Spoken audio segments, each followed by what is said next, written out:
What's going on, gamers? I am Merkaba18. Today I have another video in Marvel Snap in which I'm going to be walking through a brand new card coming soon in April. The end of Days of Future Past is coming rapidly. We're about a week or so away from that as of the filming of this video. And the new season is going to center around animals. We've got a number of new cards coming, each of which I will do guide videos on in the near future.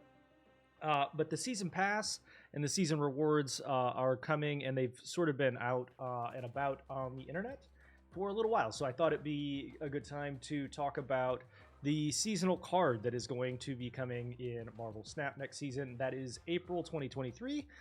We are going to see Hitmonkey, and Hitmonkey is a card that is going to give you +2 power for every other card that you've played on a specific round.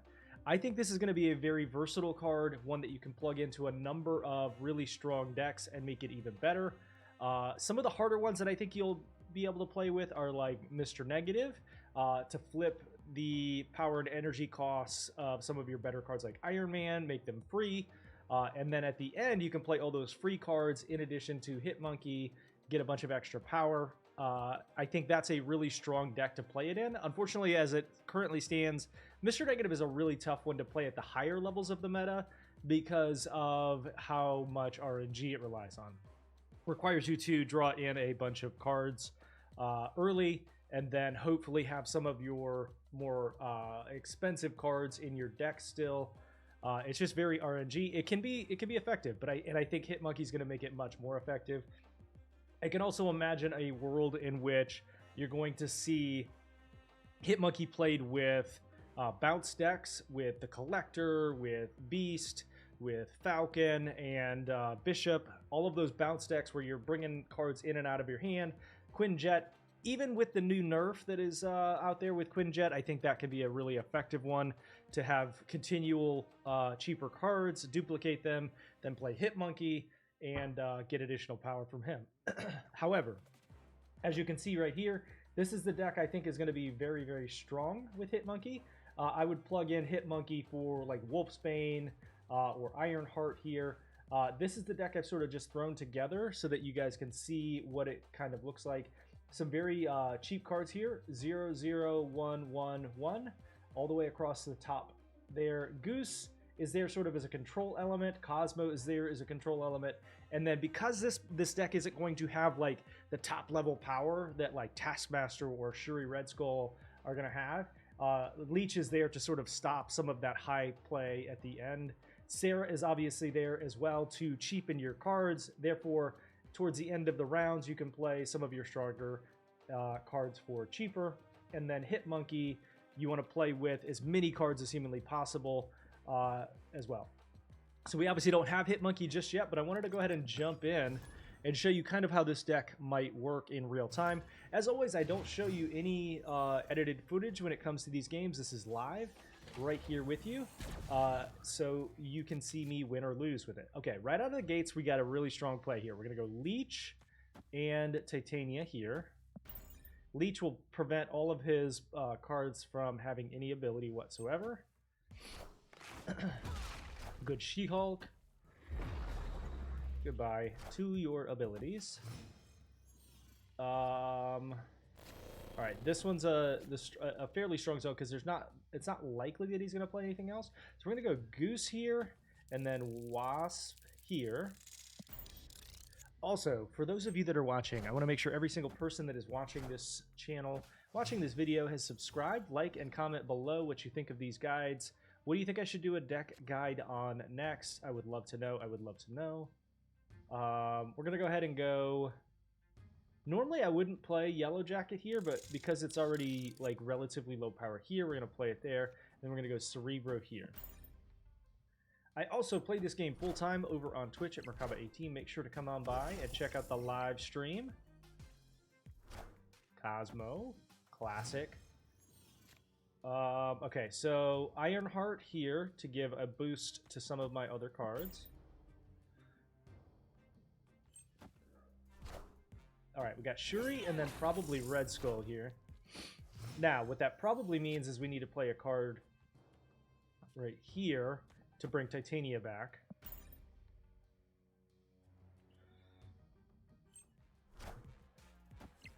And as you can see, I did make a mistake in real time there. I did play Ironheart on a Cosmo zone, and I did not mean to do that.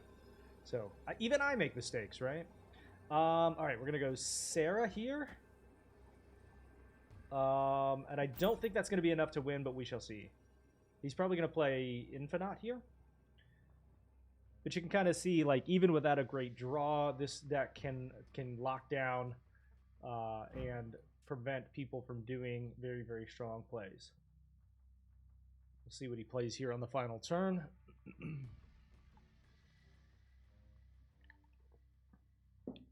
With the advent of Hitmonkey next season, we're also going to see Cosmo get a cool variant. We're going to see Goose here get a pretty cool variant as well. Interesting. Okay, so he went kind of all out on the middle there. And we lose on the tiebreaker. And he ended up getting this one by a couple of points. But very, very close match. It did not play for us the way we wanted it to, but that is the RNG of this game. As I said, I always put out like live real-time plays. We'll go one more so you can kind of see maybe we can get a better draw, maybe we can win this next one. And keep in mind, obviously not having Hitmonkey in the deck is going to make a huge difference. All right, the reason I have Yellow Jacket here is so that we can play him basically for free. We'll go there.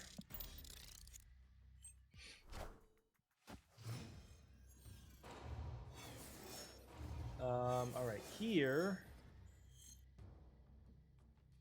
Let's see what we draw. Okay, Quinjet is a great draw here. So let's go Quinjet. Actually, let's hold off on Quinjet. We're going to go Cosmo and then play some of our ongoing cards here. Okay, we stopped the boss, which is great.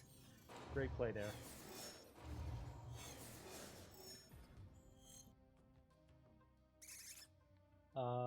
Okay, we'll go Quinjet into Ironheart.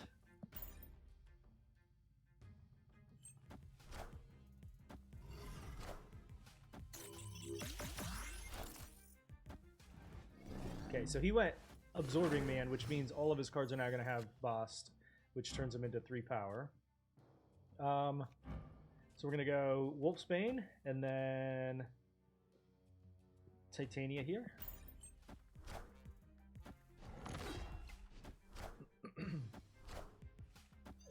Beautiful. We played the Wolfsbane right at the right time there. Okay, now we can go Wasp into Cerebro. Now, this would be a great example. I could probably play Hitmonkey on this turn somewhere, and it would help boost the amount of power that we get.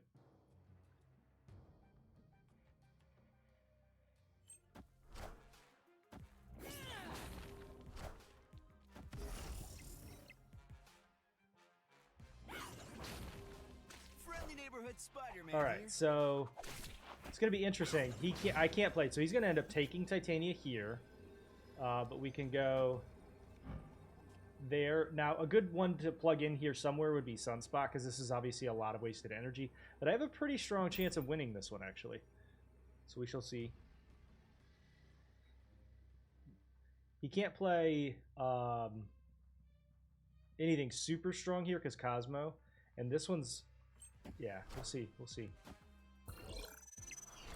Valkyrie, okay. Obviously, the on-reveal doesn't happen there. Okay, so we win just by a little bit. Even without the best draw, even without the best zones, and without Hitmonkey in our hand. You can kind of see the versatility of the card. Like I said, you can plug it into Mr. Negative, you can plug it into bounce decks, you name it. Any of your cheaper cards, you can just plug it in and play it with him. I think it's going to be a fun, versatile card to try out. Let me know what you guys think. What kind of deck are you going to build Hitmonkey around? Also, remember to please subscribe to the channel. We are close to monetization. Super free, super easy to do, and I appreciate you very much. Thank you so much for watching, and we will see you again next time.